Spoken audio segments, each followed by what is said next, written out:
Aujourd'hui, on se retrouve pour une nouvelle vidéo, que dis-je les frérots, une nouvelle masterclass. Et c'est le cas de le dire, aujourd'hui tu vas bien manger, mais surtout bien comprendre ce que tu manges. Je vais te présenter les bases de l'alimentation pour que tu sois un véritable as du game et que tu puisses t'en servir pour atteindre tes objectifs, que ce soit la prise de muscle, la perte de gras ou une recomposition corporelle. À la fin de cette masterclass, tu seras calé sur l'alimentation. Allez, ne perdons pas plus de temps, passons tout de suite au vif du sujet. Allez, on commence tout de suite cette première partie avec la balance et les dépenses énergétiques. Alors, concrètement, qu'est-ce que la balance énergétique ? C'est la base de tout, dis-toi. Ton poids corporel dépend d'un seul truc, l'équilibre entre ce que tu manges, donc du coup les apports, et ce que tu dépenses, donc du coup les dépenses énergétiques. Si tu manges autant que tu dépenses, ton poids reste stable. Ça crée donc du coup un équilibre sur la balance énergétique. Par contre, si tu manges plus que tu dépenses, tu prendras du poids, ce qu'on appelle, plus communément appelé, surplus calorique. Si tu manges moins par contre, tu vas perdre du poids. Donc du coup, tu vas créer ce qu'on appelle un déficit calorique. Donc la dépense énergétique totale, le TDEE, c'est l'énergie que ton corps utilise chaque jour. Il repose sur 3 piliers. Tu as, premier pilier, le métabolisme de base, qui constitue environ 60 à 70% de tes dépenses énergétiques totales. L'énergie minimale pour faire battre ton cœur, respirer ou encore digérer, maintenir ta température, même te coucher toute la journée, tu dépenses des calories. C'est ça le métabolisme de base. Pour l'estimer, tu as plusieurs formules qui existent, comme Harris Benedict, Catch McHardy, etc. Mon conseil, essaye-les toutes, compare selon ton profil. Perso, moi je te recommande celle de Harris et Benedict. Elle est précise et simple. Allez, on passe au deuxième pilier, l'activité physique qui représente en règle générale 15 à 30% de tes dépenses énergétiques. Donc si tu inclus le sport mais aussi le NEAT c'est quoi ? C'est Non-Exercise Activity Thermogenesis. En gros, ce sont toutes les dépenses énergétiques mais qui sont hors sport, c'est-à-dire marcher, bouger, porter ou encore monter des escaliers. Elles sont extrêmement importantes, fais 10 000 pas par jour. Mon frérot, c'est le minimum que je te conseille. Ensuite, troisième et dernier pilier, la thermogénèse alimentaire, qui représente environ 5 à 10% de ta dépense énergétique. Donc en gros, c'est toute l'énergie qui va te coûter lorsque tu vas digérer. Oui, parce que la digestion coûte de l'énergie. Par exemple, les protéines demandent plus d'efforts que les glucides ou les lipides pour être digérés. Ce processus qu'on appelle la vidange gastrique a un vrai coût calorique. Allez mon ref, on passe à la deuxième partie de la vidéo, les apports, le surplus et le déficit calorique. Qu'est-ce que c'est concrètement ? L'apport énergétique, comme on l'a dit précédemment, c'est tout ce que tu consommes via les aliments, les boissons. On le mesure en kilocalories, qui est une unité de valeur. Voici les valeurs. Dis-toi que 1 g de lipides, c'est 9 kilocalories tout court. 1 g de protéines, c'est 4 kilocalories.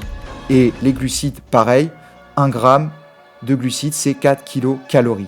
L'alcool, si tu veux savoir, c'est 1 g d'alcool, c'est 7 kilocalories. Donc, c'est vraiment conséquent. Donc, si tu peux limiter l'alcool, mon frérot, limite. Ensuite, qu'est-ce que concrètement c'est le surplus calorique ? Tu entends souvent parler auprès des influenceurs fitness, etc. C'est tout simplement manger plus que ce que tu dépenses. Donc, en gros, si c'est bien géré, avec le sport et la qualité de vie, il permet de prendre du muscle. Mais par contre, s'il est mal géré avec de la malbouffe et une inactivité combinée, tu vas prendre surtout du gras. Donc fais attention. Ensuite, le déficit calorique, c'est la seule méthode factuelle pour perdre du gras. C'est-à-dire qu'il faut manger moins que ce que tu dépenses. Si tu n'appliques pas cette règle, tu ne perdras pas du gras, quoi qu'il arrive. Donc, un déficit, moi je te conseille de faire un déficit modéré entre 300 à 500 calories de perte propre. Un déficit excessif au-delà de 500 calories, ça va surtout t'apporter de la fatigue, une fonte musculaire et tes hormones vont être en PLS. Donc ne fais pas ça. Allez, on entame tout de suite la troisième partie de la vidéo, mon frérot. Le volume alimentaire, les calories et la densité. Le volume alimentaire, qu'est-ce que c'est concrètement ? C'est l'espace qu'un aliment prend dans ton estomac. Fruits, légumes, par exemple, sont riches en fibres, peu caloriques et extrêmement rassasiants, satiétogènes. Par exemple, tout ce qui va être sucrerie, fast-food, c'est très dense, peu rassasiant et du coup c'est pas très satiétogène, tu vas avoir encore faim après. Par exemple un menu fast-food c'est 1200 calories et pourtant tu as faim après 2 heures. Donc tu vois qu'en fait il est plus intéressant de consommer un volume alimentaire conséquent mais avec des aliments pauvres en calories pour pouvoir te rassasier plus facilement, surtout si tu as un gros appétit. Ensuite on passe directement aux calories. 1 kcal, dis-toi que c'est l'énergie nécessaire pour augmenter 1 degré Celsius la température d'1 litre d'eau. Ton corps les utilise pour vivre, donc c'est-à-dire faire fonctionner tes organes, etc., bouger ou encore digérer. Oui, parce que je t'ai expliqué, la digestion, ça consomme de l'énergie, donc ça consomme indirectement des calories. Donc du coup, si tu n'as pas de calories, tu n'as pas d'énergie et donc tu n'as pas de progrès. Ensuite, la densité énergétique, qu'est-ce que c'est ? C'est le nombre de calories par gramme d'aliment. 100 grammes de chips, dis-toi que c'est environ 500 kilocalories, c'est énorme. Alors que par exemple, si on prend un légume au hasard, par exemple 100 grammes de courgettes, c'est environ 20 kilocalories. Tu as un écart phénoménal. Vise les aliments peu caloriques, mais rassasiants, pour pouvoir avoir un effet satiétogène à la fin de chaque repas.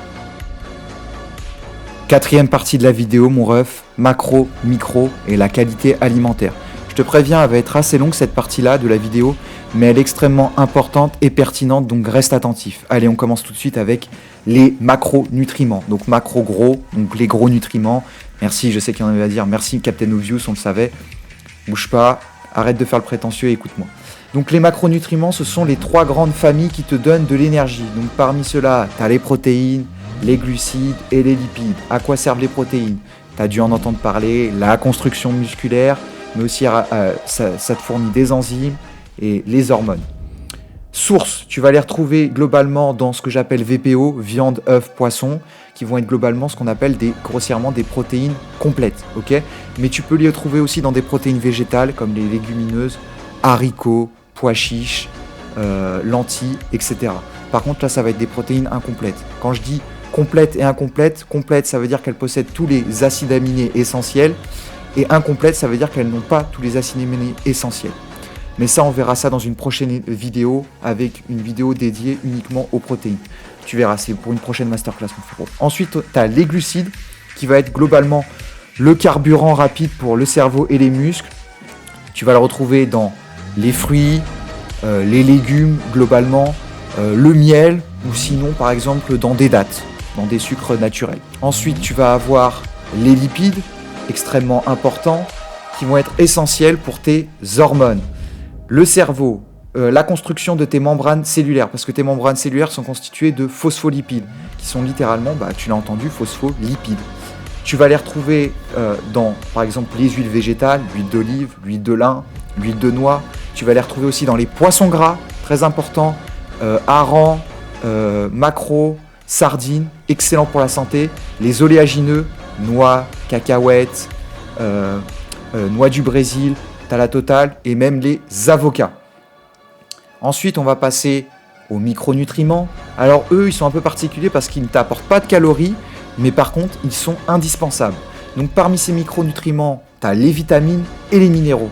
Donc dans les vitamines, tu as la vitamine A, B12, D, C, E, K, enfin bref, il y en a plein, je ne vais pas toutes te les lister.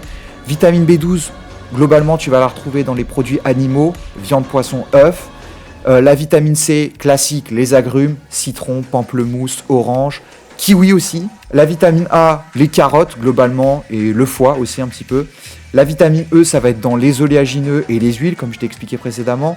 Et la vitamine K, ça va être chou, brocoli, en gros les crucifères. Ensuite, on attaque les minéraux, extrêmement important. Fer, zinc, magnésium, calcium. Le fer, extrêmement important, tu le retrouves dans la viande rouge principalement. Dans les lentilles aussi, si jamais tu es végétarien, tu as le zinc que tu retrouves dans les graines. Qu'est-ce que j'appelle les graines de lin, etc. Graines de chia. Et dans les huîtres. Bon, les huîtres, c'est un goût pas ouf, mais écoute. Et ensuite, tu as le magnésium que tu vas retrouver dans les amandes et le cacao. Je te préviens tout de suite, parce que là, tu as dû entendre cacao. Je vais manger du chocolat au lait. Non, le chocolat au lait, c'est une friandise. Si tu veux consommer du bon cacao, tu le consommes en poudre 100%. Tu peux le mettre par exemple dans un yaourt, ça peut être sympa, etc. Ou sinon, tout simplement, tu consommes du chocolat noir à partir de 80%, 70%. Ensuite, tu as le calcium pour finir, extrêmement important pour la contraction musculaire ou la conduction nerveuse. Donc tu vas le retrouver dans les laitages, mais aussi dans les légumes verts.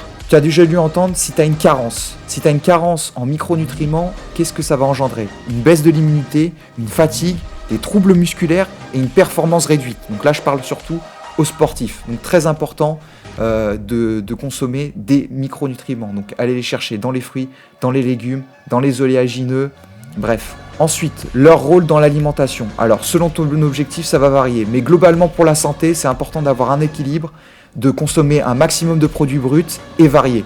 Pour maigrir, si tu veux faire un déficit, tu vas consommer, comme je t'ai expliqué, des aliments qui vont avoir un volume alimentaire conséquent, mais qui vont être faibles en calories, pour pouvoir te rassasier plus rapidement. Ensuite, pour prendre du muscle, tu vas consommer forcément des protéines et tu vas devoir appliquer un surplus calorique. Donc ça veut dire que par rapport à ton métabolisme de base, tu vas rajouter 100, 200 calories. Pas besoin de faire des surplus de 500 à 1000 calories, ça sert absolument à rien, tu vas juste prendre du fat. Nous, ce qu'on veut, c'est prendre de la masse maigre, donc du muscle. Ensuite, pour performer, si tu es par exemple un marathonien, tu es dans les sports d'endurance, il va falloir que tu consommes bien évidemment aussi des bons lipides, c'est important aussi pour la performance, mais les glucides, parce que c'est ton premier réservoir énergétique. Et ensuite, pour vivre plus longtemps, tout ce qui va être anti-inflammatoire, antioxydant, c'est important d'avoir une alimentation équilibrée avec des produits bruts pour pouvoir perdurer dans le temps. Allez, on passe à la dernière partie de la vidéo, mon ref. Allez, mon frérot, on passe à la dernière partie de la vidéo. Petite partie bonus que je voulais mettre, mais je n'étais pas obligé, mais je la trouve plutôt intéressante. Aliments ultra transformés vs les aliments bruts. Alors, globalement, les aliments ultra transformés, pourquoi il faut les éviter? Donc ça va être quoi? Les sodas, les snacks, les plats tout préparés, bref, tu les connais. Ils sont remplis de calories, ils sont extrêmement denses, donc très caloriques. Il y a peu de nutriments, et c'est très addictif. Pourquoi? Parce qu'il y a beaucoup de sucre et de sel. Donc, très important, et essaye pas de les retirer du jour au lendemain, mais de les limiter. Alors que par exemple, si tu veux avoir une meilleure satiété, limiter les risques de maladies cardiovasculaires et chroniques, je te conseille d'avoir une alimentation brute. Tu fais 80-20. 80% de plats carrés où tu manges des aliments bruts, préparés qui viennent de la nature, et 20% où tu fais ce que tu veux, c'est le plat plaisir, comme ils aiment bien l'appeler les sportifs, le cheat meal. Allez les gars, c'est déjà la fin de cette masterclass, j'espère qu'elle vous a remis les idées au clair. Maintenant tu sais quoi manger, comment manger et pourquoi pour pouvoir atteindre tes objectifs. Moi je te dis à la prochaine et d'ici là, force à toi et dépasse-toi!